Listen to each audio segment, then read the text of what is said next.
Members, I'm Al Verskier, and I will be coordinating this class entitled Challenges Facing Theater Companies During a Global Pandemic. You're also going to be treated to hearing from and seeing one of my favorite speakers at HASP, Lenny Banavez.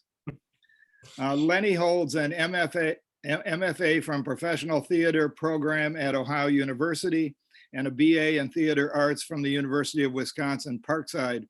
As an actor and director and educator, Lenny has worked the Kennedy Center, Cherry Lane Theater in New York City, Michigan Repertory Theater, Houston Shakespeare Festival, Texas Shakespeare Festival, Virginia Shakespeare Festival, Huron Playhouse, and as a guest artist at NYU's Tisch School for the Arts, Wayne State University, Marshall University, and many, many other theater organizations. Lenny is currently the artistic director at Hope Summer Repertory Theater, as well as the artistic director of Titan Theater Company in New York City. Lenny is engaging and energetic. He also enjoys spending his time with HASP, even though Lenny is currently up to his neck in Hope Summer Repertory Theater and also starring in a show this season. I'm sure we're all in for a very informative and enjoyable session. Please welcome Lenny any way you can. Oh, thank you, Al. Your introductions are always so nice, and they're always shocking and humbling at the same time. I'm like, did I really do all that? And when did I do it all? But yeah, up to my neck would be an understatement. I think I'm drowning and I'm reaching for the branch right now. But we are doing some really, really great things. And Al is correct. When we were rearranging schedules, I was like, I have HASP today, and it's one of my favorite things, so you can't take it away from me.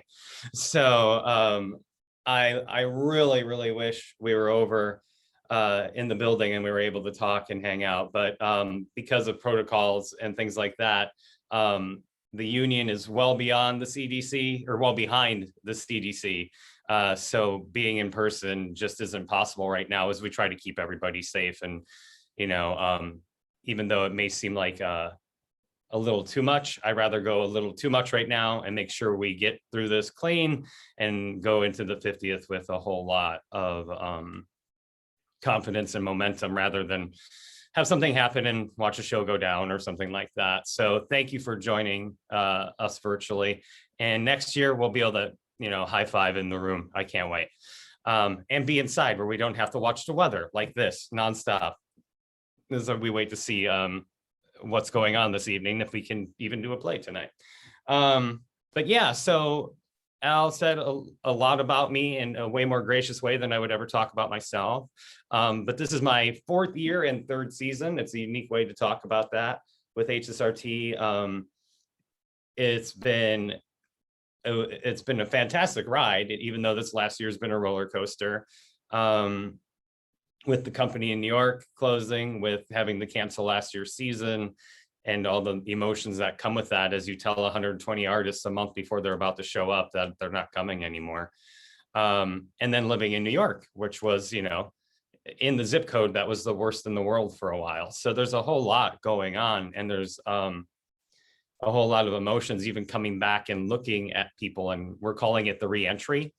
When all of a sudden we're allowed, because things have loosened up now, that we're allowed to be in the rehearsal tent and have our masks off while we act and things like that. But in the beginning, it was looking like masks all the way up until performance, and then we would take them off. And you start to see each other's faces, and you start to like talk to people, and you almost have this weird like who are you? You know, because we've been so isolated, and theater and the theater community is such an open and giving emotional community. So all of a sudden these emotions from people who are primarily extroverts and then had become kind of secluded are now, they're just washing over you, and you're like, whoa, that's a lot. I don't know if I'm ready for all that.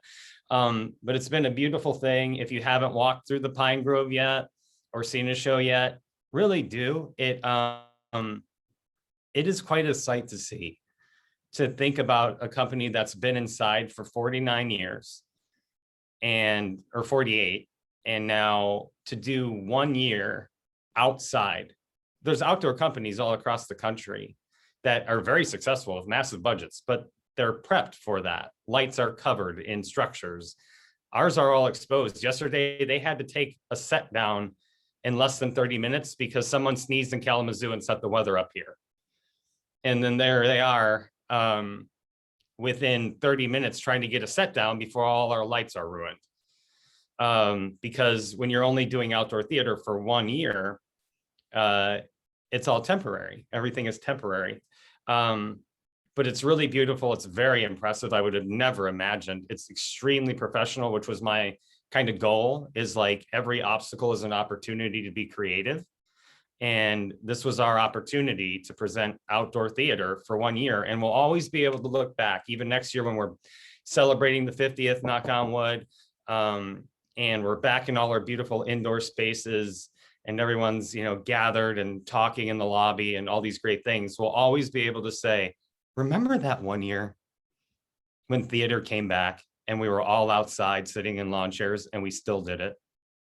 And that is something that I will, no matter how long I'm here, I'll always be able to look back on in my career and say, there was the 1 year when we were one of 30, 35 companies in the country that are producing live theater right now.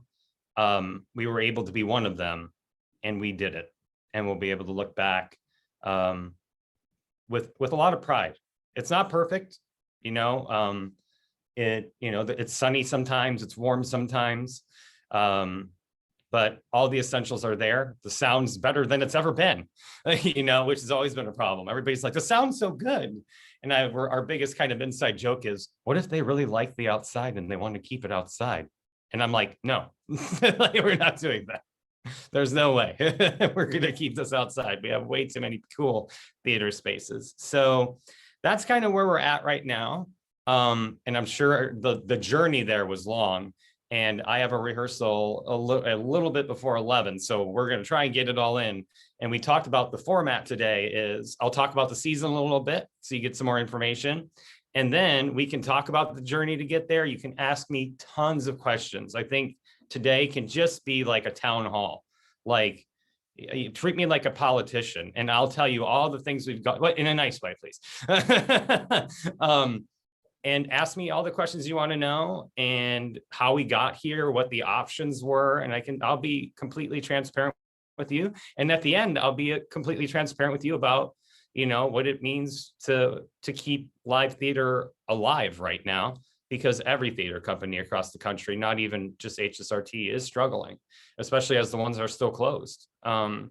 Because we're lucky enough to move outside, but requirements right now to perform inside usually require a brand new HVAC system, which can run upwards of about $300,000, which this year, because of the budget cuts, because of COVID, is roughly our budget. So we could have put in a new HVAC and not had a season, or we could have had a season. But we'll talk about that later. So the season we have going on right now is A Year with Frog and Toad. That's the young audience show that's up and running and is fabulous for the kids. Brand new director, our new head of education, who's brilliant. Lots of young performers, three Hope students and an actor named Hope. So we'll count her as a Hope student, even though she's not. So lots of Hope students this year. It's a beautiful show, 55 minutes. That's all matinees like normal, outside, all picnic seating or chairs. So that's a little bit more loose on the seating. It's been selling really well. So if you have little ones, we had to cut back the educational productions this year, which breaks my heart. But next year we'll bring back the second kid show and we'll get back into making sure there's more.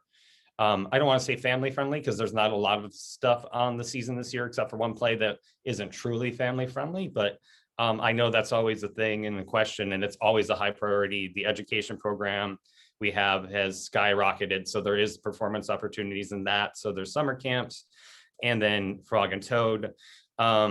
We had an amazing show that was only one weekend, which was A Night with Alex Thompson, because we can't do a big musical. Because of budget and safety. Trying to cram an orchestra into an area is kind of tricky, and orchestras are expensive. So we did A Night with Alex Thompson, which is open and closed, but I'll tell you about it because it was fabulous. It was just a cabaret.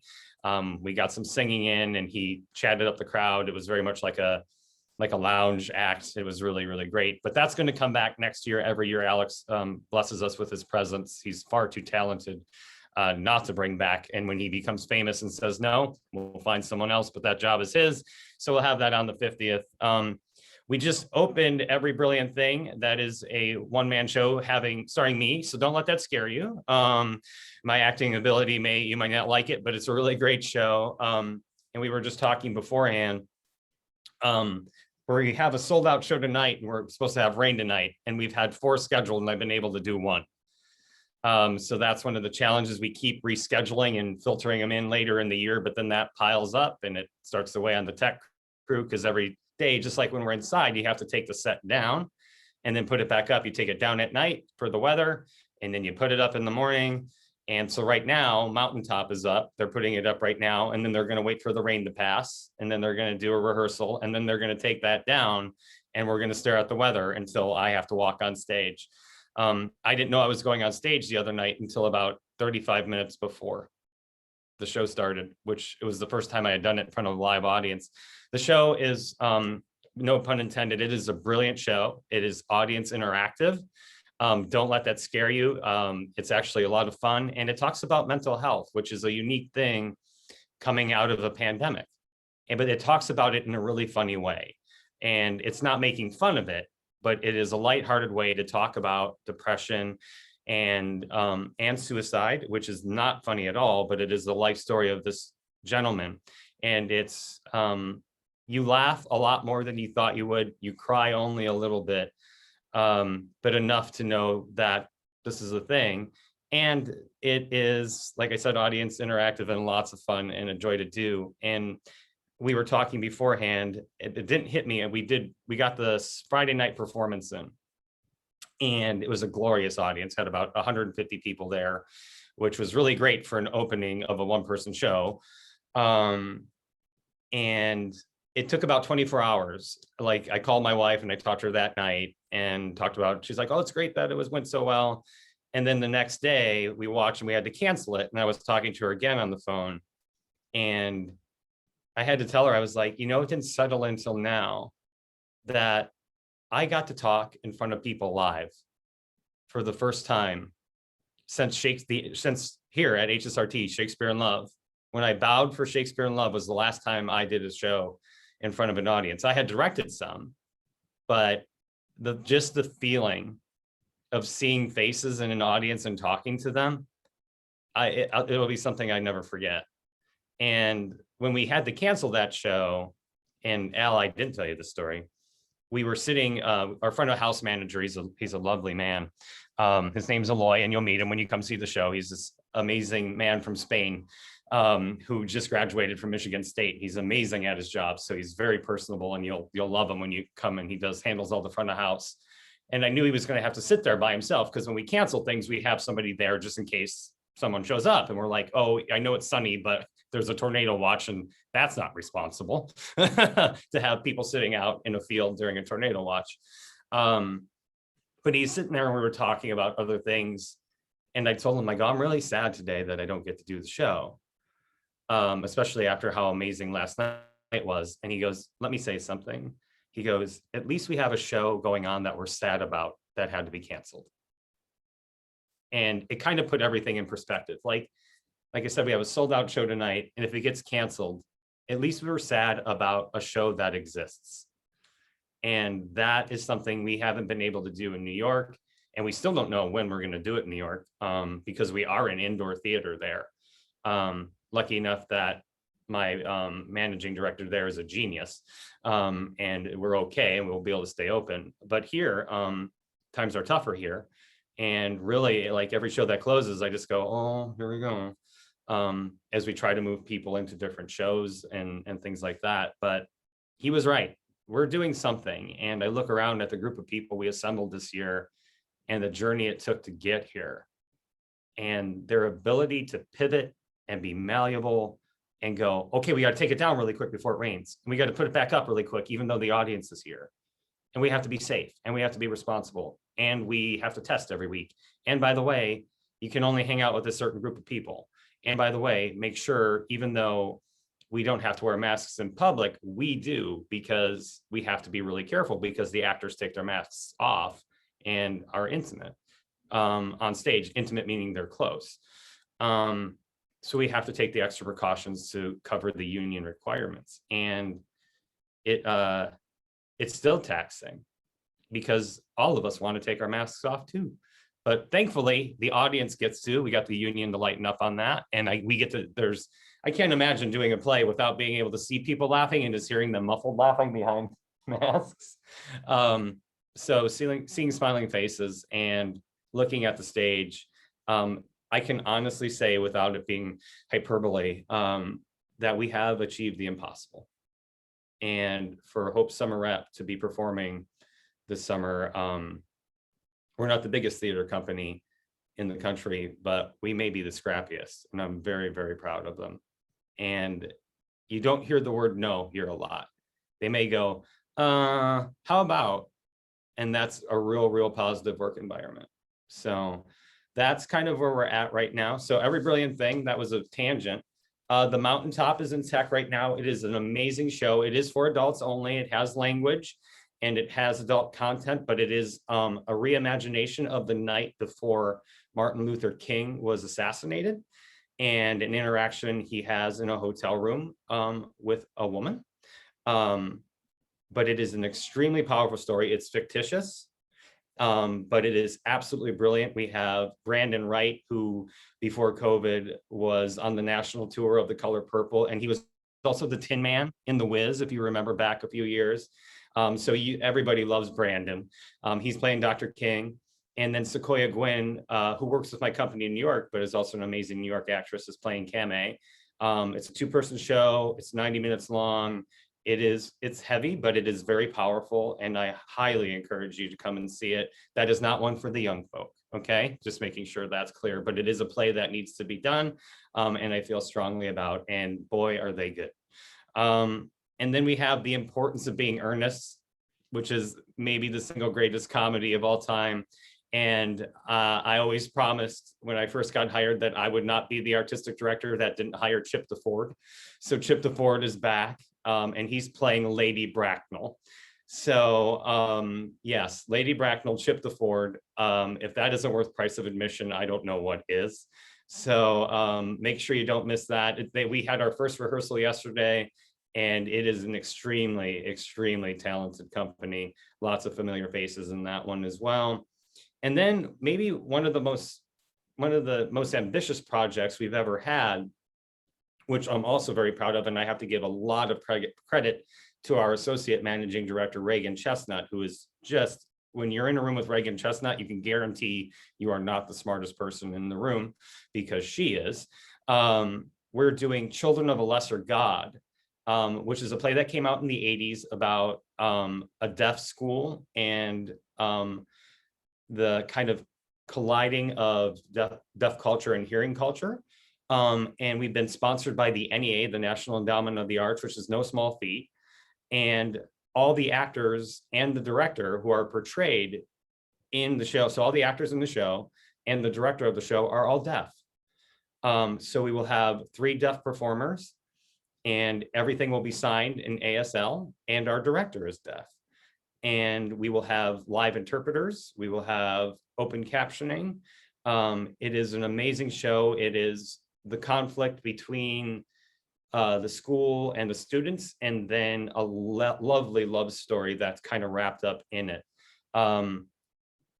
If that's what, I don't want to call it a risk show. It is a title that a lot of people don't know. It was a movie, and they just had a Broadway revival that I saw, which was where the idea came from. I was like, well, we should do what they just did. That makes perfect sense. Never thinking that we would ever get the grant, being a smaller company, but we did, because Reagan is a genius, and we got it. And now we have some of the most talented actors who are deaf, who don't get a lot of opportunities like this, to come to Holland and do this show. And it is extremely powerful, and far more expensive than I ever would have thought. but for all the right reasons. We are spending money on inclusion and diversity and all the things that theater should be doing right now. And that's, something to be very proud of. So that's our season in a nutshell.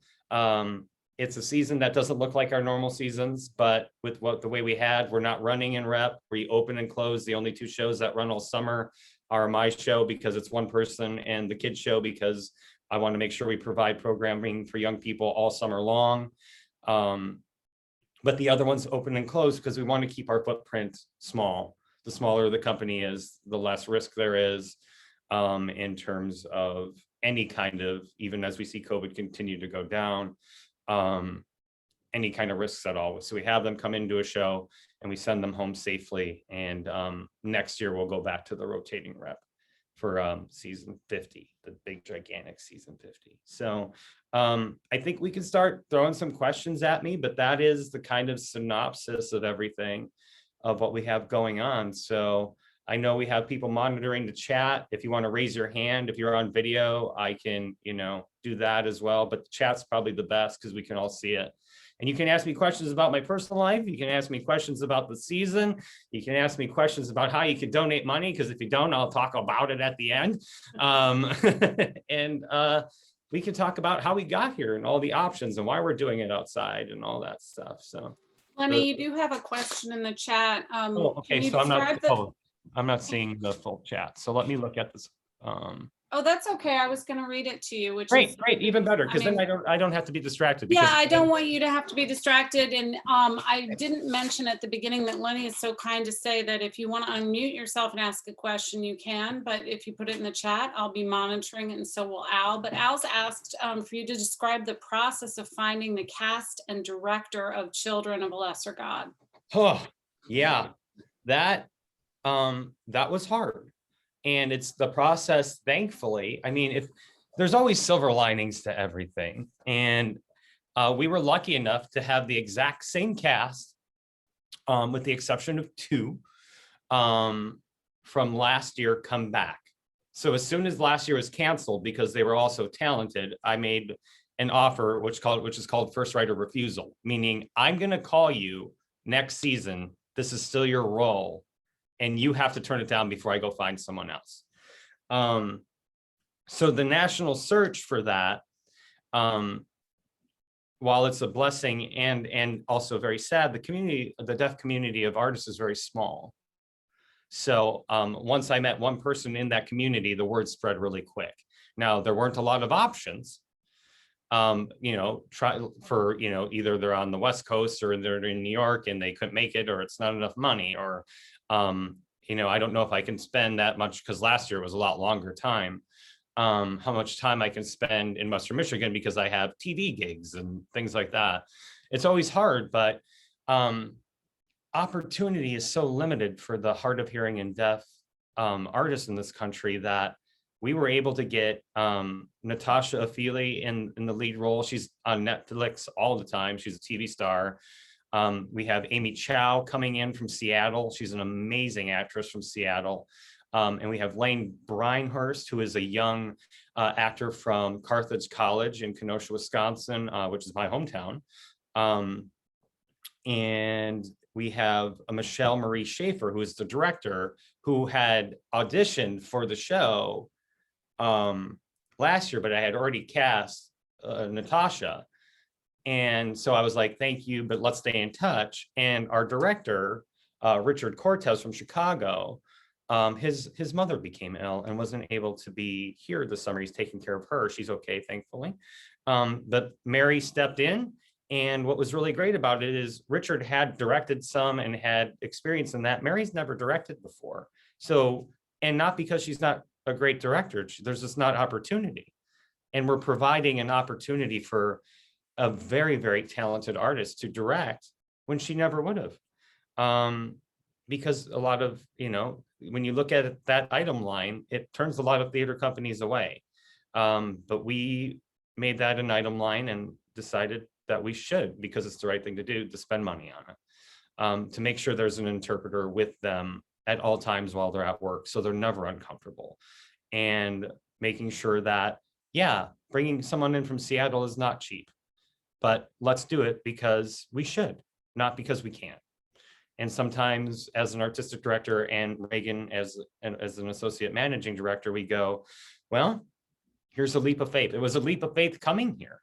even to kind of sidebar into the process of getting here, to union approval is a big deal. We had to be approved by the actors union before we could officially begin, because we are a union company. We were here for 3 days before the actors union said we could actually perform. So we had started spending money and we were already here. So when they're like, you can go ahead and start, I was like, well, good, because we're waiting, we're already here. And so it's been a very scary time leading up to getting here. But yeah, the process was detailed. You really have to dig and turn over lots of rocks and stones, but then you find the right people. And when you meet them and get to know a culture, it's a language, it's a foreign language. ASL is a language. It's not anything else other than a language. And getting to know them and meet them and seeing their faces light up and their excitement just in production meetings, about having the opportunity to come when normally they're not asked to do a whole lot. And now here we are doing something outside, open captioned, which means live, because closed caption is just the script. But what if an actor says the wrong line? Our disabled patrons who are hard of hearing or deaf, they won't get actually what's happening. It's not a true experience. They get the actual script. They don't get the live experience. So an actor changes a word, that's not accurate. So open captioning is really important. We have a live person transcribing exactly what comes out of the actor's mouth. And then as well as the main actor's job, Michael Minocchio is the lead hearing actor in the play. He plays James. He's learning, he's learning ASL as we speak. He has to translate everything too. So he actually says the whole play. So when they're signing, he's saying what they're saying. So he has to say her lines and then he has to sign and speak his lines. So it really is going to be quite an amazing thing. Yeah, I can't wait. I can't wait. So that was the long answer to a short question, which seems to be all my answers. I don't see anything else in the chat right now, so I would encourage either for you, Lenny, to lead people in additional questions, or just unmic yourself or unmute yourself rather. Oh, go ahead, Linda, I see you. Okay, there you go. Okay, my question concerns a granddaughter that I had in musical theater at Texas State. She's a junior. Yeah, Texas State, that's a great program. Yeah, thank you. I from what I can tell, we're very excited about it. And she has a passion for this. My question is, how much do you think it has hindered these students with the pandemic? How do you see the curriculum changing? What should she do differently to be able to stay focused on her program? Yeah, schools have had it rough. And we did one production with Hope and a whole bunch of productions in New York that were virtual. Virtual learning is a thing. Virtual work is a different thing. Virtual learning is a thing. I don't mind splitting time between Zoom and the office. It's kind of nice sometimes.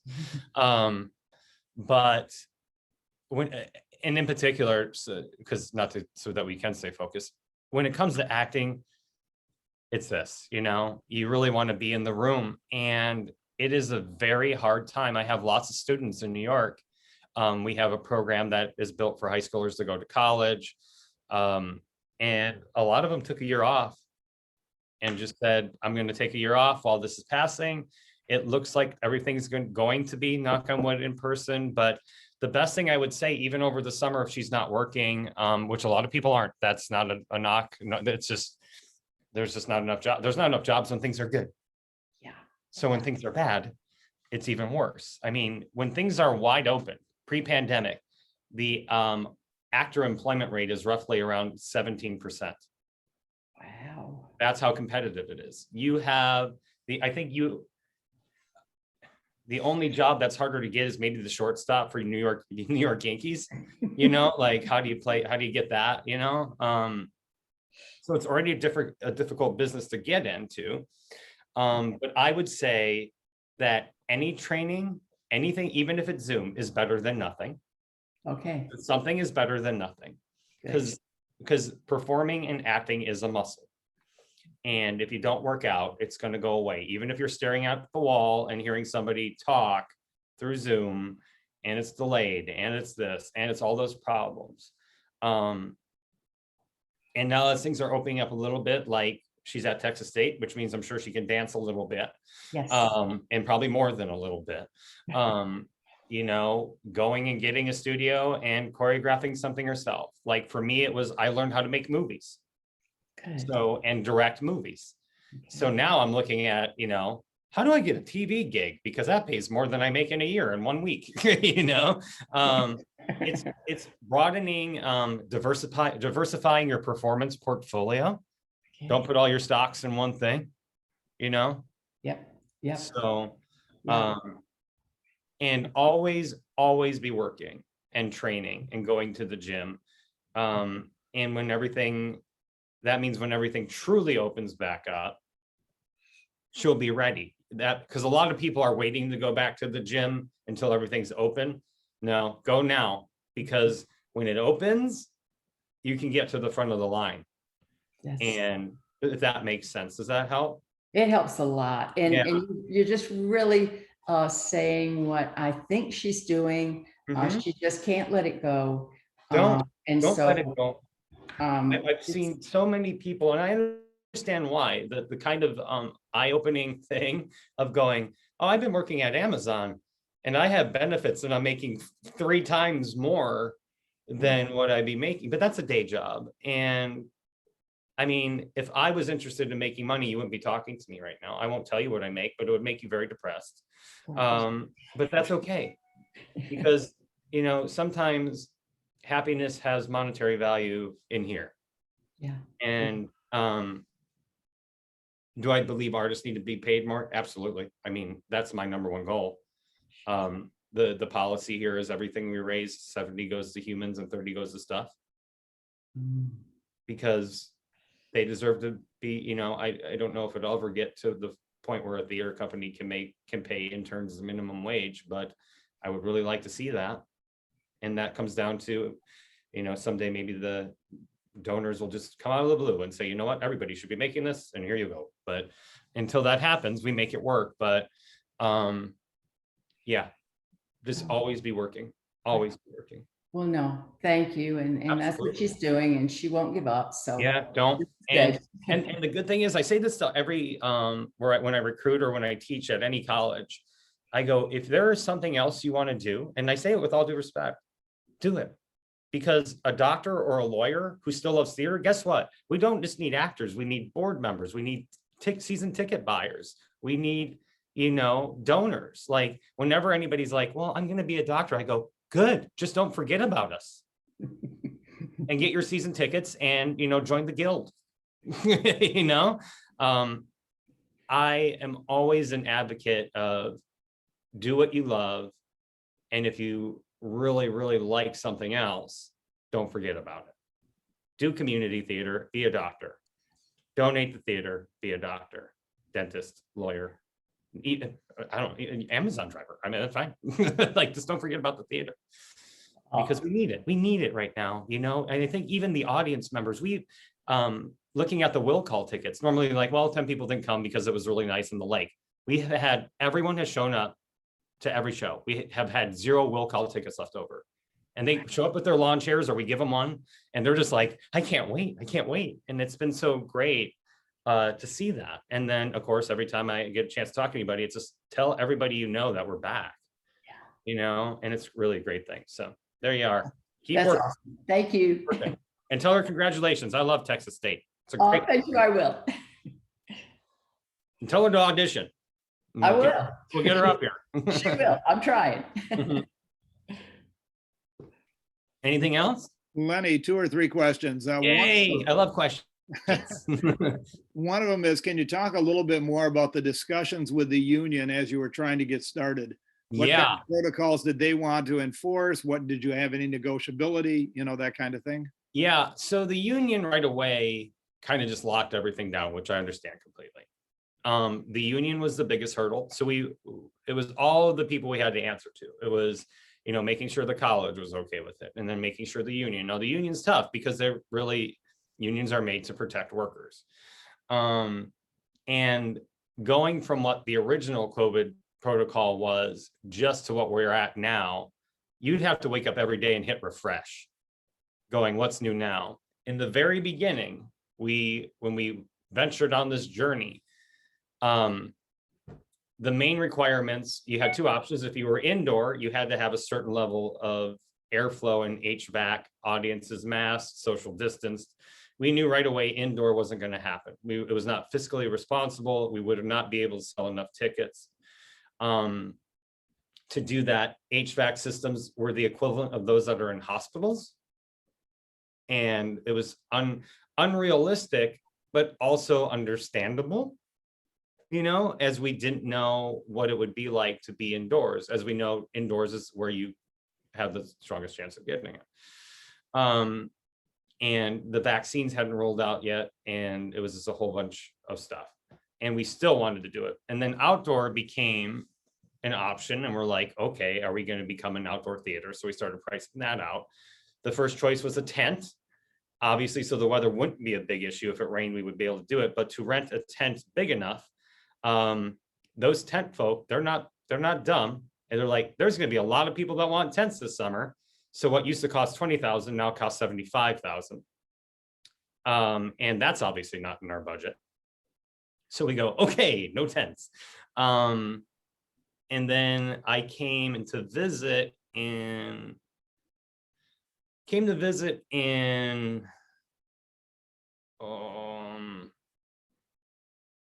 It was still kind of warm, October, to look at outdoor spaces, just to kind of scout, just in case that was an option. And I actually didn't look at the Pine Grove. We were looking at Windmill Island, even though they consider that a building. We were looking at the band shell, we were looking at Centennial Park, and nothing was just big enough. And then I came back in March and saw the Pine Grove. And I was like, well, this makes sense. There's a hill that does this, it's right behind the chapel, which is a beautiful backdrop. And I go, well, here's our spot. Now we just got to get approval.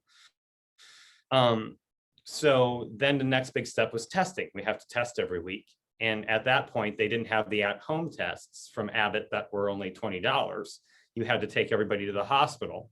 And we were having discussions with other companies that were doing it, but their budgets are $15 million, and they were paying $75,000 a week in, the lovely tests that you had to go to the hospital and have your brain tickled. But they were doing that every week, and we knew that wasn't an option. And then at-home testing became an option. The vaccines became an option. We are a fully vaccinated company, which opened up a bunch of doors. So as things got better, and then, of course, right before in April, right before we're supposed to show up in May, the cases do this. And the main rule is the cases always have to be going down. It's like they have like 5, what we'll refer to as the golden rules. And number 1 is the pandemic must be under control, meaning the cases have to go down or be flatlined. And there was that period right before we were coming when Michigan was really spiking. And we lost 10 people because there's no way Michigan's coming back. But I kept saying they go up and then it comes down dramatically. And that's what happened. And when the numbers started going down, we started to push. And knowing that, and I looked at the leadership team, I was like, well, we know we have to break even this year. That's just where we're at. And if we lose any money, it really puts us at risk. I go, do we just call it quits now and wait, which I don't think is a good idea? Or do we take a leap of faith and start spending money, start buying plane tickets, start getting housing ready, start doing all the things that it takes to get these people here? And we did it. And we leapt. And then we leapt again when we had to get here, bringing people in again, like I said, without knowing if we're even going to have to send them home. A week later, we bought all the first group of people that came in, we bought one-way tickets for, because we didn't know when they were going to go home, if it was going to be in a week or 2 days or at the end of the summer in August. But now we're here, and every Monday we set up an on-site testing facility because of the at-home tests, and everybody tests. And once everybody tests negative, they go to work. We're able to have our audiences maskless. We are able to be maskless in a rehearsal tent. You'll see us anytime we're indoors. I'm in my office, so it's okay. But if my office door were open, I would be in a mask. And these are all union requirements. So it is hard. Because, taking all the stuff that surrounds the whole mask idea as a whole, everybody wants to take them off. No one wants to wear them. And, we're walking around going, oh man, I really want to take this off. And everybody goes home and they're just like, oh, thank you. And they're allowed to be outside, by themselves. No one's walking by themselves, even though some still choose to do so. And that's their choice. I know the second I go outside, I take mine off. And then I put it on when I'm in rehearsal until I get to the point where I can, and we do that. But yeah, the union was the hardest, and it took a lot. It's a lot of paperwork. We have a COVID protocol that we had to write that's about that thick. It's 30 pages long. And then each show was applied for separately, which is about 7 pages long each, with a detailed protocol for each show. And then they approved the whole season. And that's when we talk about being proud. All the effort that went into that, and all the effort that's gone into producing outdoor theaters, really only for 1 year. There's no pandemic 101 in college. You learn on the fly, which I keep saying to not only my leadership team, but also the audiences, is patience and grace is what we're looking for this year. We're just happy to be here.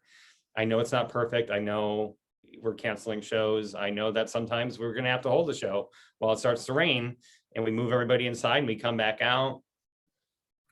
There's lots of things that can go wrong. There's bugs. It's hot. The sun isn't always great, but again, the opportunity to look back and say we did it, and we did it against, we're a small company. The union did not want to approve us. We don't make them money. Our contract doesn't make them money like Broadway does. So we had an extra burden. We had to prove ourselves even more because we were the underdog. And when approval came in, they even said, they're like, congratulations. They're like, you really did it. So we're very proud. We have a rehearsal tent. I point over here like you have any idea where I'm at. Right across from the Dow by the volleyball courts, the gym is our rehearsal tent. So if you're walking down, I believe it's Columbia. Yeah, Columbia. You can see us rehearsing. I love it when people are strolling through and they go, what's this? It's no better marketing than rehearsing and performing outside. And I go, you can walk, there's the ticket office. You can be here tomorrow. So yeah, it was a long road, but we test every week. We are separated into 3 bubbles, the production team, the actors, they cannot commingle. And then administration and education have their own bubble, because they all interact, and you want to make sure that was somewhere we went above and beyond, because the union only requires 1 big bubble, and we broke it into 3, because let's say somebody got sick in the props department. If we were all in 1 bubble, all the plays would shut down. This way, if somebody gets sick in the props department, they start to contact trace throughout production, and the plays can keep going, and we're not losing money. So that was something we did that we're very proud of, and the union was very impressed with, because we didn't want to have to stop doing plays because we had somebody in the shop go down. Now, what's really sad is, and what normally is so lovely about HSRT, is everybody gets to meet each other and gets to hang out and go to the beach and go to the lake and enjoy a street, and they can't do that. They wave at each other from across the street. And that's sad, but yeah, like I said, they're troopers and they're tough, and everybody really has that sense of, I'm just really happy to be here. So may that stick always. Once you decided on the Pine Grove setting for the action, how did you guys adapt for scenery for sets? Yeah, so when you look at the stage, it's really just 2 flatbed trailers that are about 3 or 4 feet off the ground to elevate. And then 2 trusses, which is just in essence pillars that can hang lights. And and then a backdrop so we can put all the actors behind. And so then scenery then adapts from, because HSRT is known for these amazing sets, right? And West Side Story and Old Man, Old Moon. And we just went, look, let's get what we can get. Let's make it look good. Let's make it look like we're doing it on purpose and not because we're limited. And Frog and Toad set is beautiful. Every Brilliant Thing doesn't really have one, which is good. Mountaintop takes place in a hotel room, which is really neat. They're doing lots of really neat stuff with that. The Importance of Being Earnest is gorgeous and massive. And I was like, how are we doing this? Because I'm directing that one. And I was like, if you can make that happen, I'm all for it. And then Lesser God has TV screens and video screens for the open captioning, and we're doing that out in the rain, and everybody just, we see rain coming and we're like, cover the electronics, that's all really expensive. And our amazing lighting designer built a fast rigged pull string that has a tarp connected to it, that if it were to start raining unexpectedly, you can yank on this rope and 2 tarps fly over all the lighting equipment. And so, everybody knows this: hire people smarter than you, because if you're the smartest person in the room, it's time to change rooms. I never have to worry really about changing rooms unless I get bored, but there's a lot of people that are really smart, doing really, really amazing work. It won't be, it's not the inside, and I would never pretend it's not, but that doesn't mean it's not special, because there is something about, I have a line in Every Brilliant Thing. The whole premise of the thing is he has this list of all the brilliant things in the world, and number 31 is bird song. And when I said it the other night on opening, this bird just went crazy. Mhm. And it's audience interactive, so you're not pretending. I talk directly to you, and all I had to do is put my finger in the air and listen to the bird, and the entire audience almost simultaneously went. And so there are benefits to this. There is magic to this. And that's what's so amazing about theater. People have been saying that theater has been dying since the Greeks started it over 4,000 years ago. And it's never died. It's been through plagues. Shakespeare wrote through plagues. He wrote King Lear during a plague. And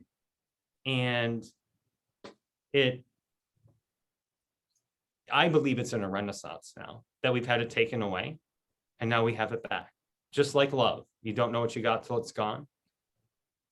And now we know how special live theater is, because there's a reason it's here. I love movies. I've said it to this group 1,000 times. I was a big comic book guy growing up, and now those comics are real. Thor looks like Thor, and he exists. It's Chris Hemsworth. Like, he's famous, but there's still something about a live play, standing and talking about some in front of people and hearing the audience breathe and hearing me breathe, or the actors breathe. And there's scientific evidence that an audience's heartbeats, they'll sync up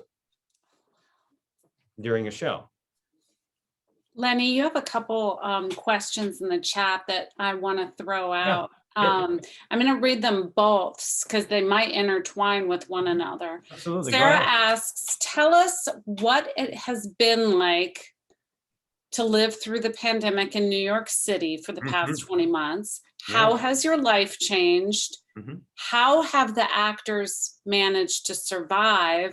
And then Marie asks, have any Broadway plays permanently closed? So that's about a 4-part question, but you might intertwine those. I can intertwine all of them. Let's start with the easy one. 50% of the shows that were open on Broadway are now closed. 50% will open. That's the rough number. That will fluctuate. It doesn't mean Broadway's not coming back. Broadway's coming back fully, I believe, in September, with some shows opening as soon as July. The national tours are getting ready to ramp up again. Broadway will be back, which is really, really good for everyone, because that's where all the money is, and that gets the union happy and opens up more options for smaller companies like us that don't have the smart people that we have. And I'm not saying they're not smart, but not everybody has these people that can write detailed COVID plans. When it comes to living in New York during the pandemic, we were in rehearsals for Romeo and Juliet with my company there, and we were talking and it was coming, and I was like, we have to stop now. And then Broadway closed 3 hours later. And in New York, as you would imagine, anybody who's been there, it went from New York City to a ghost town. The boldest thing I did in the very beginning when it was all happening is I went for a run. And in New York, it seems like it's really far, but it's not, because it takes 45 minutes to 50 minutes to get anywhere by train. I ran from my house to Times Square, which is only like 4 miles, so don't be impressed. And so I ran and I stood in the middle of Times Square and there were no cars. And then ran back home and told my wife about it. And every day it was just quiet except for ambulances. And I'll never forget, because like I said, we were in the Elmhurst zip code, which was at the height of the pandemic, the worst zip code in the world. And we could see the trucks from our house at the hospital. The person I am now is 100% different than the person I was before the pandemic. As an artist, for good and bad. The good thing about it is I'm diagnosed workaholic. I love what I do. But I used to brag about it. Now I have found balance. And while I mean, even here, my stress level is really high because we're just trying to survive. And I'm in charge of 75 people who I want to make sure go home healthy, and that they're healthy while they're here, while their mental health is here. Because a lot of them, this is the first time they've interacted with people. And doing that play, talking about mental health, I really, every day I go, it's not how are you? It's not, was your COVID test negative? It's how are you? Like, how are you, the person? So making sure everybody's okay that way. We did move out of New York for a while, my wife and I. I'm originally from Milwaukee and she's originally from West Virginia, but her family has all moved to Miami. And I still own, I inherited a house when my father passed away in Milwaukee that I had been so busy for so many years, I just had neglected. It was just being rented and I needed to get things done. So I moved home to Milwaukee and she moved to Miami. And the last time I've seen my wife is Christmas. So because we're so busy and we're just waiting to be able to go back, either back to New York or this to be done. But we don't also know now that the amazing Ann Baker has moved on. She has a new job here. It's me now. And now everybody's looking at me and I'm going, well, I do still run a company in New York. We have to figure out how often I'm going to be here. And if you want me here even. But so that we're looking at that, like, am I going to stay in Holland? And she just got a really great job in Miami. And the company in New York is thriving. So it's like, how can we live in 3 places at once? And that's a thing. And so that's hard because obviously I miss her. And then, we're open and yet all my friends aren't. So they're all calling me going, what's it like? But I'm so busy, I can't always respond. So you want to be there for your friends and you want to be there for your company, companies. In my case, I'm so lucky. And that's another thing. I realize how lucky I am in so many ways. A lot of things you ignore. I said, the pandemic slowed the world down enough for us to realize how unhappy we are and yet how grateful we can be. And so, yeah, I think that there was a lot of in there. Did I at least tie some thread to all those questions? Did I miss one? But yeah, I don't know. And I think the next pandemic is mental health. And that's not, not being overly, woke or anything political. It really is just coming out of an experience like that. And there is a level of PTSD to it and how we handle it and how we figure out what that's like, because it hasn't happened in 100 years. So it's a unique thing, and we're already artists, so we're already kind of like emotionally kind of you know, I don't want to say out there, but I would say as an actor, I'm a kind of, you gotta be, there's something about me that's not right that causes me to do what I do. So, yeah, that it is, it's a thing. It definitely is a thing, but to be back, and talking about theater and doing theater is an emotional experience. It's been a roller coaster since I've been here, of ups and downs. The highs are really high and the lows are really low. Like going from that show that wasn't canceled to the next day wanting to do it so bad and have it canceled. That was and I would never have been in touch with that before. I would have just been like, all right, head down, show got canceled for some reason, more work. And I was like, no, I'm going to actually allow myself to feel these things. And that might be too much information, but I believe we do have to have those discussions. That's an important thing. So, which is really healthy. Might be hard, but it's healthy. Did I get everything? Lenny, your wife is an actor too, isn't she? Yeah, she's way better than I am. She's so much better than I am. I can't book her.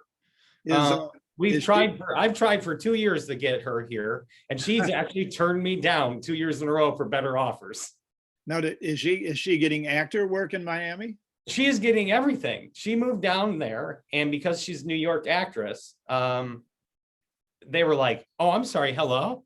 So now she's modeling and she is doing film and TV. She's got theater contracts lined up. She just got a teaching job at a performing arts high school. And she is in, I can't talk too much about it, final callbacks for something for Disney. And Wow. So here I am, and I'm like, okay, well, I guess I'm going to Florida at some point, because who's going to pull that from her? And we're just going to figure out, you know, I mean, if she lands Disney, I'll just buy half of New York. So we're fine.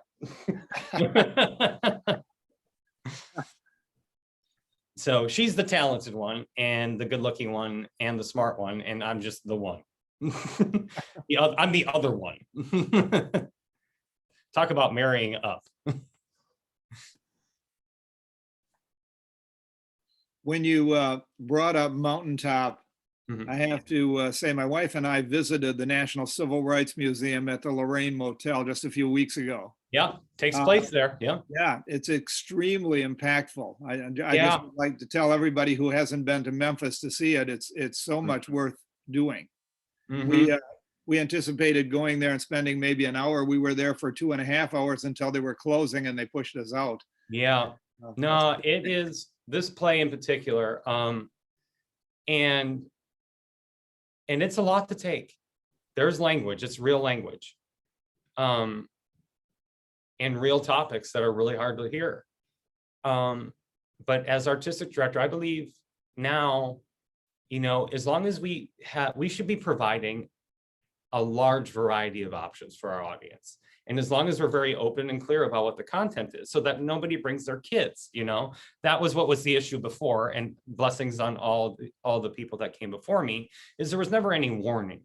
There, you know, you don't want to have to look at your granddaughter or your niece or your nephew or your own child and go, oh, I wasn't expecting that.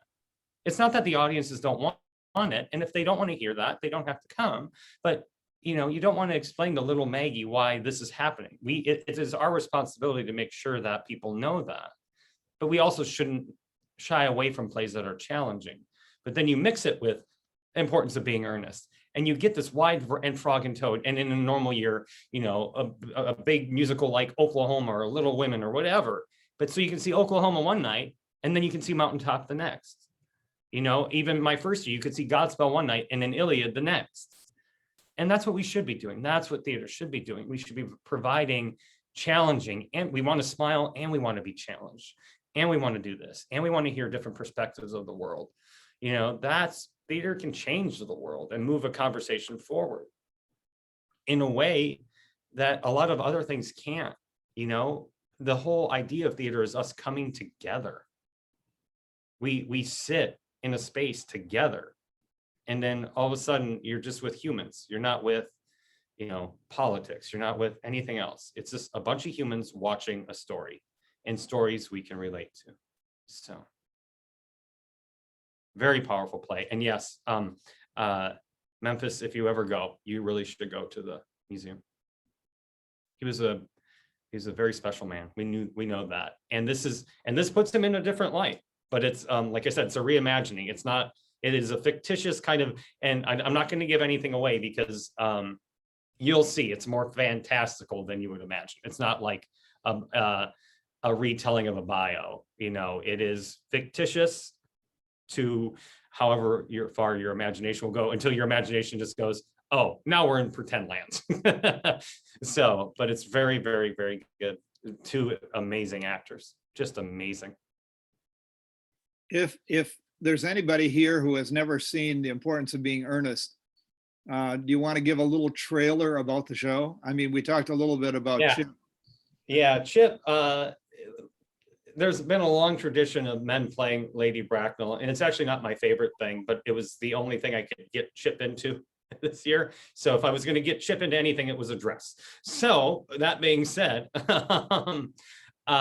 The Importance of Being Earnest is about two gentlemen that are in love with two young women, and they have created imaginary personas to fulfill the criteria of the young women's checklist of what it takes to be their partner. And it is by Oscar Wilde, who's a great comedic writer from way back, not as late as Shakespeare, but we're talking more the 1890s, yeah, 1890s, late 18s and early 19s. Very upper crust, very Downton Abbey, but funnier. It is almost a farce. It's just that he's far more smarter and more, he's like the Shakespeare of farce. So it's very fast paced and witty, changing identities, falling in love, falling out of love within a page, and then falling back in love. It is, in my opinion, the perfect comedy. British accents, pretty costumes, flowers, and tea cake and crumpets, and everything you want. So it's fabulous. Just and fall down funny. So, The characters are amazingly shallow. yes. And that was Wilde's whole point. He was making fun of the upper class, not elevating them.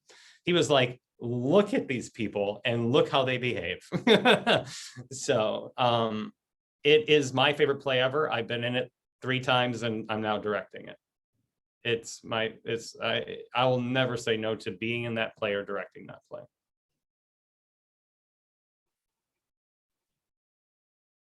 Next. Other questions, folks? Oh, here's a little practical thing. Talked with a couple of people who were at one of the shows who said you can choose whether or not to bring chairs. Yeah. Are you suggesting that we do, or that Hope has enough that we don't? We have plenty. The reason we say bring your own is no one knows your comfort level more than you. And this is one of the biggest questions besides the masks, which the masks are no longer required. I always say just bring one just in case, because you never know how quick protocol can change. But the chair thing, we have folding chairs and we have beach chairs. We have about 100 of them, but everybody's been bringing their own because nothing's more comfy than what you know, and we want you comfy.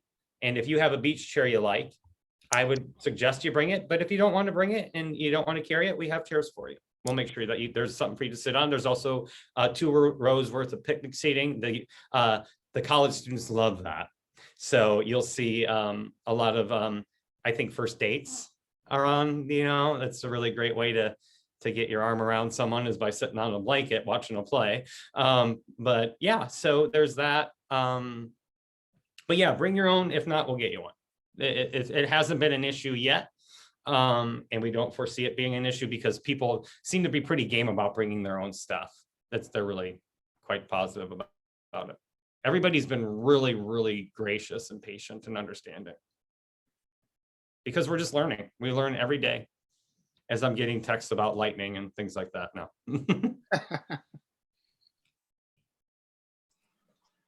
And another protocol is don't bring umbrellas. Yeah. And that's only because of sight lines. You Right. put an umbrella up, you become a wall. So Right. bring a poncho. We won't leave you out there that long because our equipment isn't sustainable for that long. So the most you'll get is a light drizzle. And if we see some serious weather coming, we'll get you inside the student center really quick where there's a piano, and we'll throw somebody down at the piano, even if it's me, and we'll play some music for you. And if not, we'll hang out until the weather passes, or we'll cancel and give you a rain check that has all the details on it. If you go to our website, right where you buy tickets, there's a rain protocol. You can go through the whole thing. We're about to issue a weather warning. So you'll get, if you had tickets for tonight, what will happen is the weather watch, we call it. You'll get a weather watch, which means pay attention to your emails or our social media if you're Facebook savvy. And we'll be posting there. And then our big policy is always assume the show is going on unless you hear from us. It is 75 minutes out from curtain is our deadline. We try to call it at about 90 to be a little bit more gracious. But you know, Western Michigan weather, you know, it can be within seconds, you know, really good and then really bad, and then really good again. So we kind of watch it to the last second, but you'll get a cancellation email, and the next day it'll have the cancellation email will have all the info you need. You call the box office and they'll move you to wherever you want. You might not be able to get the same seats because it is based on availability, but they will get you in. And the one thing I will say about the Pine Grove, and I'm not saying this because I'm the artistic director and I'm trying to just get you to show up, every seat is a good seat. It is really, the stage is high enough and the hill and the landscape is to a point, and the staggering of the pods really works out quite well. So. Do we have other questions? I'm thinking that Lenny has a rehearsal before 11, so. I can take one more. Marie's been raising her hand. So let's get Marie. I'll never say no to Marie. Here we go. Thank you. I appreciate that. Of course. You've learned so much, as we all have, during the isolation, pandemic, etc. Have you had an opportunity to take some time and think about what you would do differently, knowing now that you know we've been through it and you know what you know from that experience? Yeah, you mean in regards to Theater, in regards to Mhm. you know, your personal connection with theater and the theater itself? Yeah, that's a really great question. What a good one to end on. I think that what I learned most is that what we do is truly a gift. And it's not life or death, because now we have seen death on a global scale in ways that we've never seen it happen before. And knowing what I know now that I didn't know before is that every production that goes up isn't life or death. That when my head hits the pillow, if a show isn't selling well, and if a theater were to close, let's say HSRT closes, that would be sad. It would be very sad. And I don't think the community would have that. And I believe that people would come out in full force and say, look, no, here we go. We'll donate. Let's make sure at least the 50th happens, you know. I think though, let's say it were to close, that if it were this season, I could hang my hat on a hook that said, well, we did that. And we did everything we could to keep it alive. And and that's not me. The college is lovely. They supported us in ways well before me, and even now that I'm here, in ways that I could have never imagined. But there are realistic things, you know. It's, you know, I look at it and go, well, if I were the president, and not even the president, if I were all the people that make decisions, because President Scoggin's been great, I would go, do we really need a professional theater that's costing us money when we're hemorrhaging it right now, you know? After having to pay for COVID testing and things like that. Everybody's struggling financially in terms of, you know, colleges and arts places in particular. And so I get it. But when before I would go, oh, that's the end of my career. Now I would go, no, it's just the next step. So I've learned to be kinder on myself. I've learned to be more patient. My drive for perfection hasn't changed, but the way I go about trying to get it has changed. That while I believe leadership at times does require us to push and lean on people, that might not always be a way that they want to hear. But if it comes from a loving place, you can still elevate your voice. You don't have to have a complete meltdown. No. And not that I was like that, but I have worked for people like that. But internally I would be having it, but I don't need to have it there either. So giving myself some permission, giving myself permission to enjoy my life outside of the theater. And, you know, I'm going to go on vacation rather than, I know, look, see your face, Linda, you're going to go on vacation after this is done. For the first time, like a real one, like not just to, my wife loves Disney. We would go for a weekend or something. That's not vacation. That's just a trip. We're going to go to like London and Greece and, you know, like we're going to go somewhere and disappear because we haven't seen each other in so long, you know? And of course, you know, being a poor artist, we're like, can we really do this? I'm like, I don't care. Let's just do it. Just throw it on a credit card and let's go. You know, because if there's anything that we learned, you only live once and you might as well be happy while you're here. You know, I lost 3 people to COVID. So they're not here anymore to go on vacation. So let's make sure we enjoy what we have while we have it. Thank you for asking that. Wow, you got me right before I have to go to Ernest. At least it's Ernest. A little financial plug just before. Yeah, I will. Thank you. I say this from the humblest part of my heart. If you can give 25, 50, 50,000, you know, with anything you can do. Our website has the donate button. You can email me. Al, please share my direct email with the entire group. Right now, it's hard. And my main goal is to make it to the 50th. And if you can give to HSRT, great. I can talk you through all the options.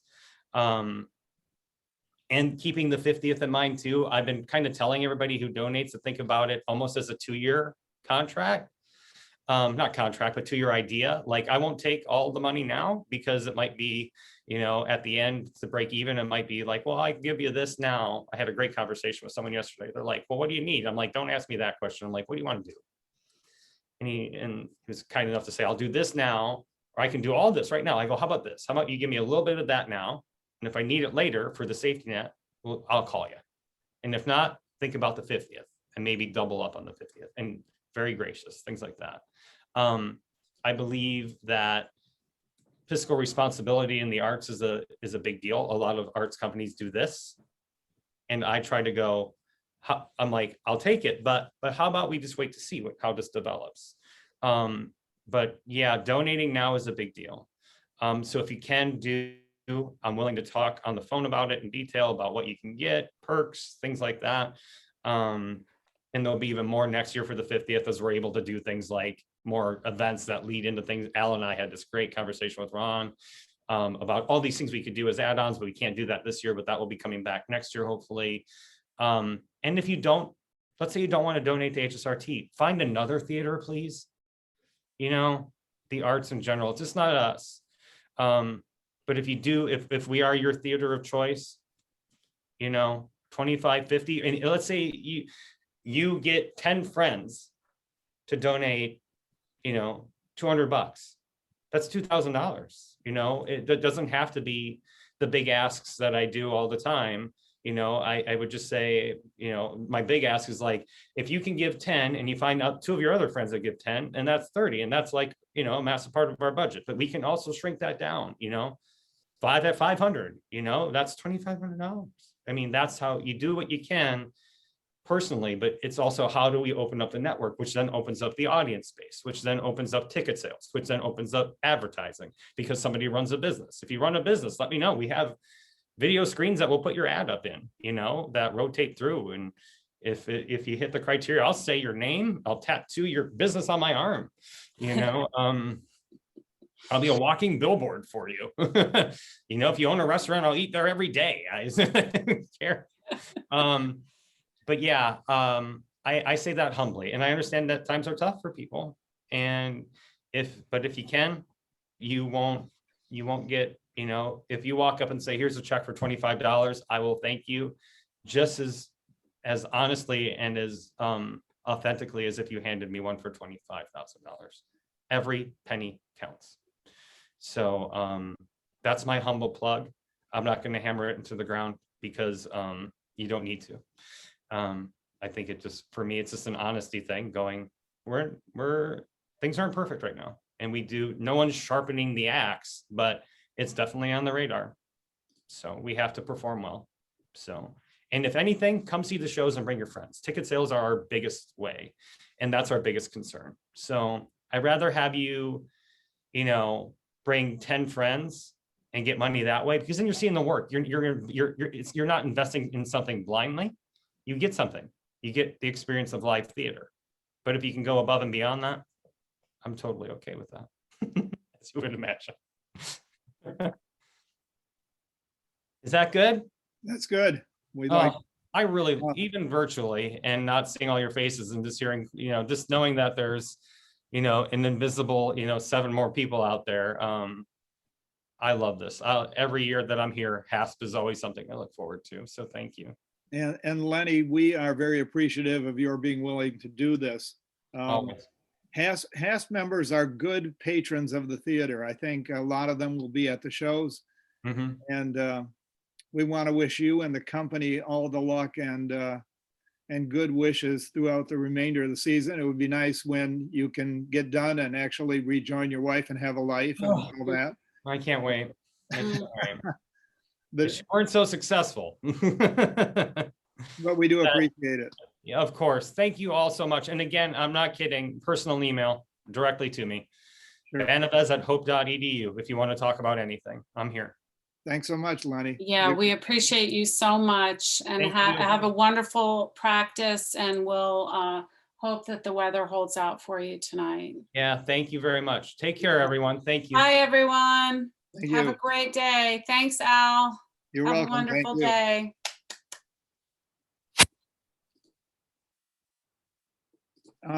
Susan.